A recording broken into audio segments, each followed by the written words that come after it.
দেশে সৌদি আরব থেকে প্রবাসী আয় বা রেমিটেন্স আসতো সবচেয়ে বেশি, তবে সেখানকার রেমিটেন্স আহরণে সাম্প্রতিক সময়ে ভাটা পড়েছে। গত বছরের আগস্টে রাজনৈতিক পট পরিবর্তনের পর যুক্তরাষ্ট্র থেকে রেমিটেন্স আসা ধারাবাহিকভাবে বাড়ছে।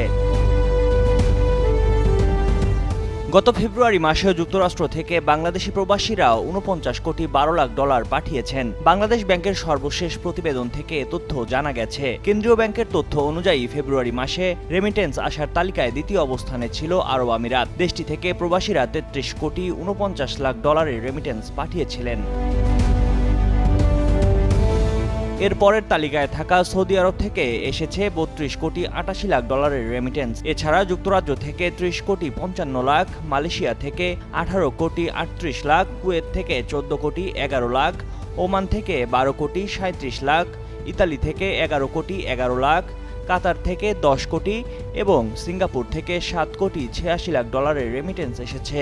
গত আগস্টে রাজনৈতিক পট পরিবর্তনের পর প্রতি মাসেই ২০০ কোটি ডলারের বেশি রেমিটেন্স এসেছে। ব্যাংক কর্মকর্তারা বলছেন, রেমিটেন্স আয়ের ক্ষেত্রে বিশ্বজুড়ে বড় পরিবর্তন এসেছে।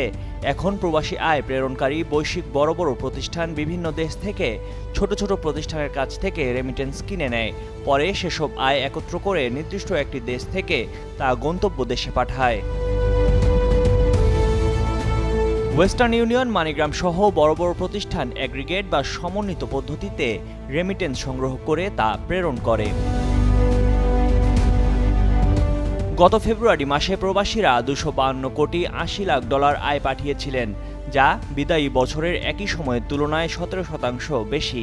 ২০২৪ সালের ফেব্রুয়ারি মাসে আয় এসেছিল ২১৬ কোটি ডলার। এর আগে জানুয়ারি মাসে বিভিন্ন দেশ থেকে প্রবাসীরা ব্যাংকিং চ্যানেলের মাধ্যমে ২১৮ কোটি ৫২ লাখ মার্কিন ডলার পাঠিয়েছিলেন। ফলে আগের মাসের চেয়েও প্রবাসী আয় বেড়েছে। ফলে সব মিলিয়ে চলতি ২০২৪-২৫ অর্থবছরের জুলাই থেকে জানুয়ারি ৮ মাসে প্রবাসীরা দেশে ১,৮৪৯ কোটি ডলার পাঠিয়েছেন, যা আগের অর্থবছরের একই সময়ের তুলনায় ২৪% বেশি। ২০২৩-২৪ অর্থবছরের প্রথম ৮ মাসে আয় এসেছিল ১,৪৯৩ কোটি ডলার। ময়ূখ ইসলাম, কালের কণ্ঠ।